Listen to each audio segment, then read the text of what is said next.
country between Rockland and Durant, and actually it's really a pretty good deal for us because we've got the kids there. Since we're only there a couple of days a week, it works out well. They take care of things. In the winter, they literally keep the home fires burning for us, and that's a good thing.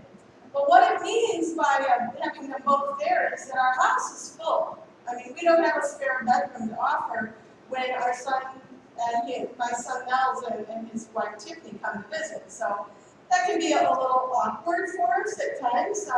If they visit during colder weather, oftentimes they'll split their time. They'll go up and they'll go to Fort Atkinson, where my daughter Kara lives with her husband Olaf. They'll stay there a couple days and stay here in Stockton. They've stayed in Stockton with us several times. This summer, though, when they were here about a month ago, we set up a tent out in our yard. We've got some pine trees that have kind of gotten overgrown, and they've created this nice canopy. We hung some Christmas lights, white lights up under the tree. We have our yard swing out there and put some rocking chairs out and a campfire, and it's so homey. It was just, when they showed up, I could just see how excited they were. They had a tent all ready for them with the air mattress, mind you. Really comfy little spot. You know, and I think they really liked it because when they returned home from their trip to visit us, we saw this picture on Facebook that Tiffany posted. That's my son Nels. He's working on the tent. It says, "Our hand to hand for the past week." I thought that was good. I took it as a compliment. You know, I don't know, maybe it was tongue in cheek, but I took it as a compliment. And I think there is a lesson here for all of us about what it means to show authentic hospitality. We're going to get back to that in just a minute. For now, I want to review what we talked about last week. Last week we talked about the name of the game is people. Remember that? The name of the game is people. Last week it was get ready. We're going to get ready for people by talking to people, right? We're going to tell our faith stories, get comfortable with it. Even though we may not have the perfect words to say ourselves, we know that the Lord has written His Word on our hearts, and that even if we don't know chapter and verse, it's okay, because there are stories, and that's what matters. We share what's in our heart, and people will come to know the Lord. If we want people to come to know Christ and to join with us in worship, let's just clarify that here for just a minute. You pause. Do you want more people in worship on Sunday? Raise your hand if you want more people in worship on Sunday. We want more people to come and experience what we experience here, the love of Christ in this place. Am I right? Yes. So if we want that, we've got to be willing to talk about it, to talk about what God has done in our lives, and to talk about why God is so amazing.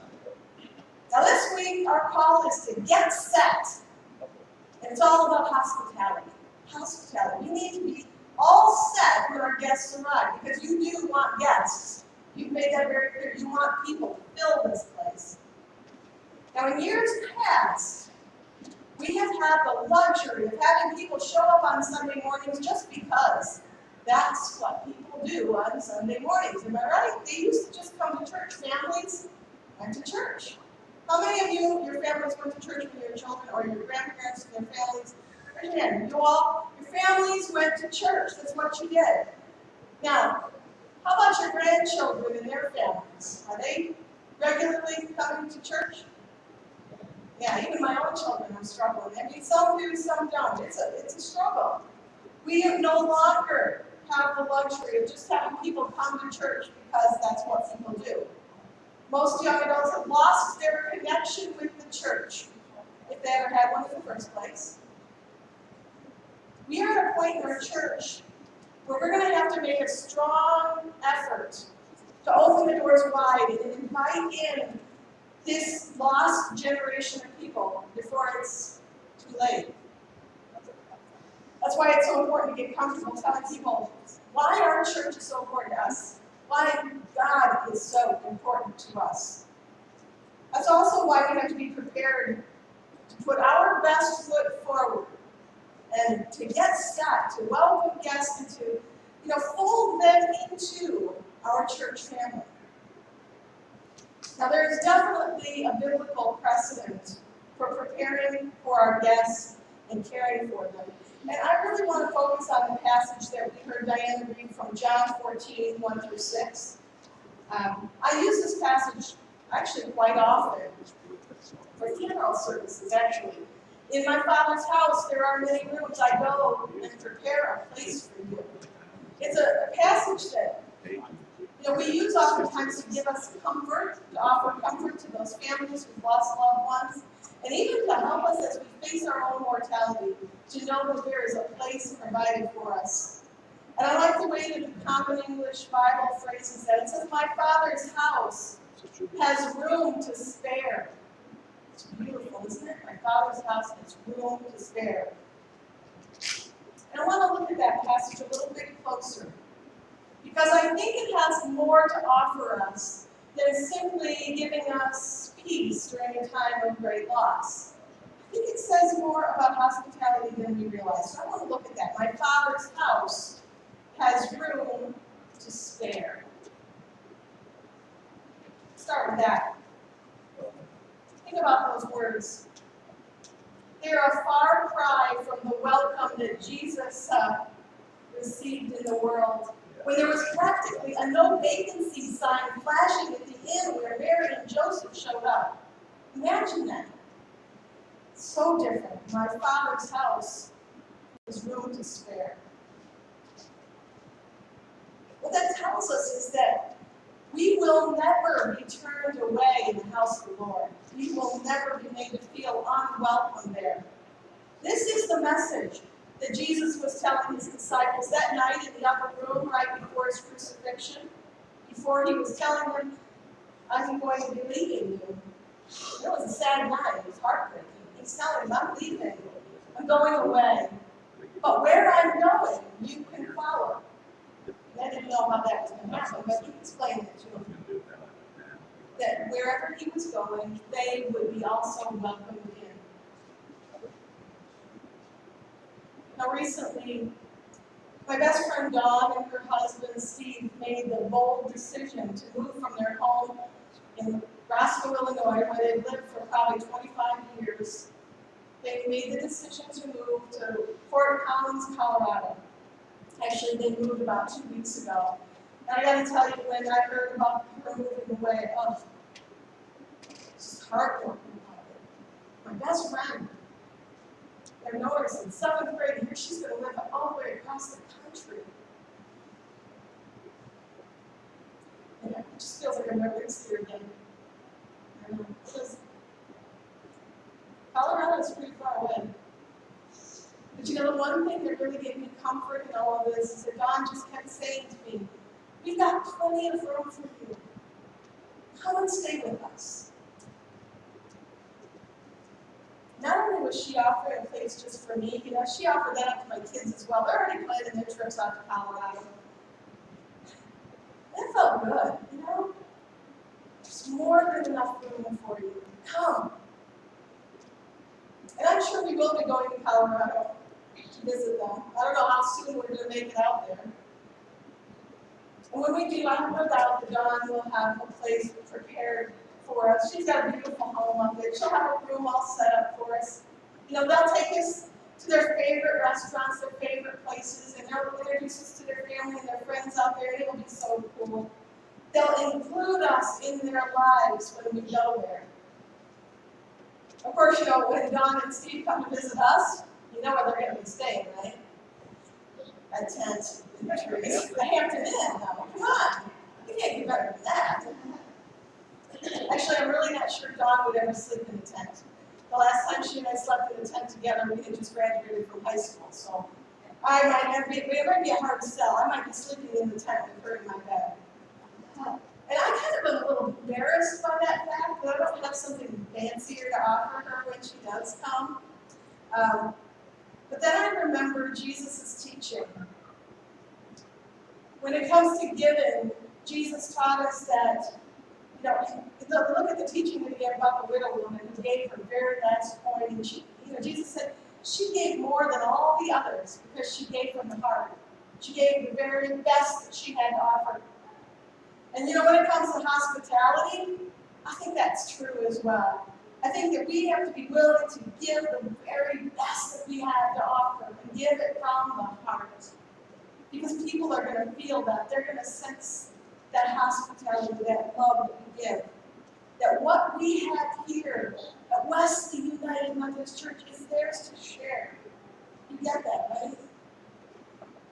That's authentic hospitality. It's not about putting on a show for people, because they can see through that. It's looking for opportunities to make a place for people in our lives. Preparing a place for people is kind of it's a little like setting a table when you're having a dinner party. You always set out enough place settings, right, for that person to come and join you. Now, we certainly wouldn't invite guests over without first preparing a space for them. So that's what we're focusing on here today. What does it mean in the life of the church now? How do we get set for guests to come into this space? How do we prepare to give them the very best that we have to offer? And before we start that, I want to ask you, when you're inviting guests into your home, say you're having people over for dinner, or you're maybe going to have them stay with you. What is it that you do in your home to get ready for guests? And you can raise your hand or shout it out, but you got to shout so I can hear you. What do you do? Clean the house. Clean the house. Number one. Ding, ding, ding, ding, ding. If this was a family feud, you'd be winning the big numbers there. What else do you do when you're getting ready for guests? Prepare a meal. Prepare a meal. Prepare a meal. Mark said it. You prepare a meal. Is it macaroni and cheese? Maybe pizza. Maybe, if that's the best you have, but you put out the best you can do, right? What else do you do when you're having people come over? If they're going to stay at your house for a week, and you know they're going to be using the bathroom, I'm hoping you go in there and you tidy things up a little bit. Because if you're like me, there's toothpaste every once in a while, or a stray hair, and I know most people, when you invite them into your home, you want them to see it as perfect as it possibly can be. That's what I would do, right? Am I the only one that changes the sheets for guests? Dawn, what do you do? Freshen it up. Sometimes I'll even light candles when I know people are coming over. I have guests once a week at my home here in Stockton, and I turn on the little fragrance thing so it smells good in the house. I always want it to smell nice, and we try to have some kind of cookies, and the coffee is fresh, and I always try to make sure that we do the best we can, even if they're store-bought cookies, right? Do the best you can with what you have. And now I want you to switch gears for just a minute. And I want you to imagine that we've already invited guests to come to church. You've already invited, and next week, this place is going to be hopping. It's going to be loaded with people. So what do we need to do? Maybe, the people we've invited, they're coming from all different parts of their life. It could be a new family in town that somebody decided, I'm going to walk next door. They're new. I'm going to invite them over. And maybe it's a grandmother who's got some grandchildren she wants to bring in to see the magic. Might be a single guy new in town coming here to work. You don't know who these people are that are going to come into this place next week. But you can be sure there's going to be people here. Just there will. God is working on this already. You can see it in your faces. God's already working on it. So what are you going to do? I mean, this is your church home, and I want you to think about it. This is your church home. What are you going to do? You personally going to do to prepare for guests. And before you answer that question, let me remind you that we have to take some ownership here. I know some of you probably, you come to church on Sunday and then you leave after church. Or maybe you come to a meeting, but then you leave after the meeting. But this is your church, and people are coming here. So what are you going to do? And if you're thinking that you don't have to think about this too much, I want you to remember that comment that we made last week, and I don't know if you remember it. The problem with my church is me. Let's say it together again. The problem with my church is me.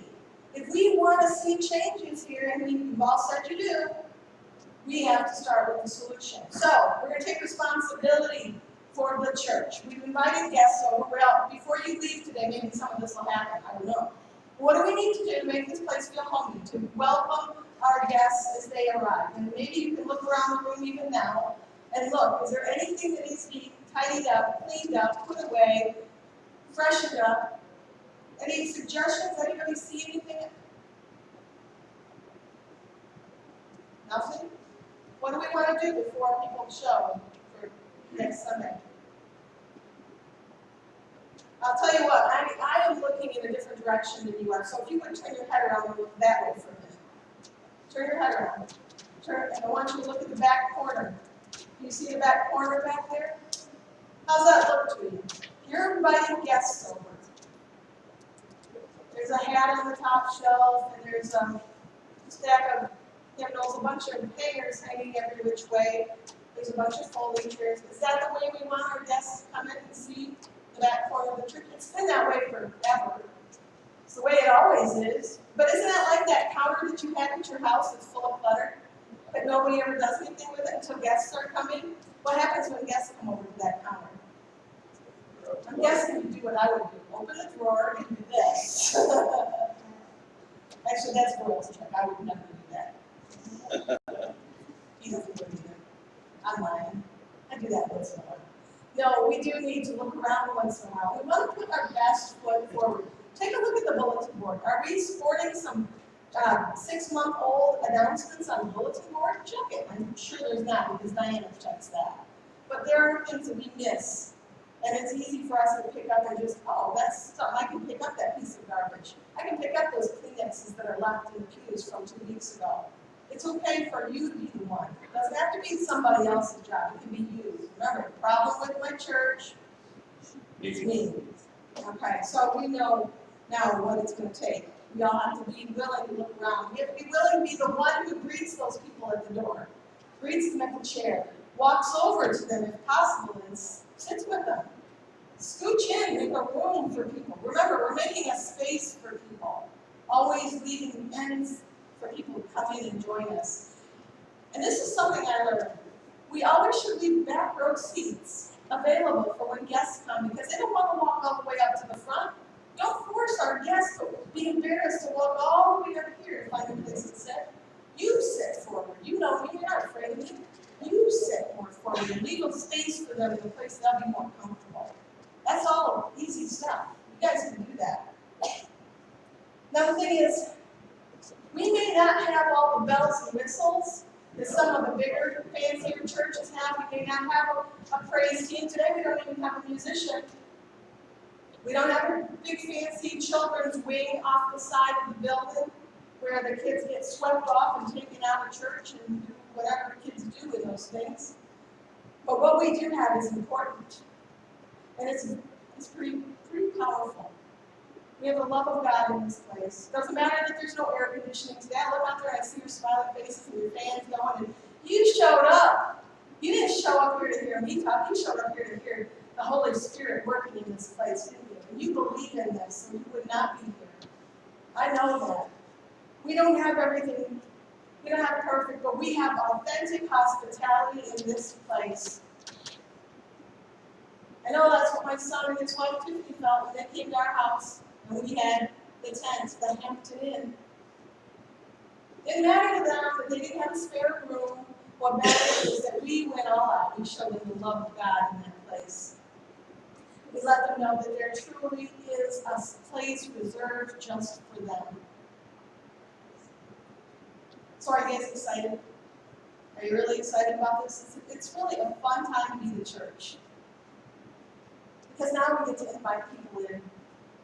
You know, you saw those invitation slips, I told you about them.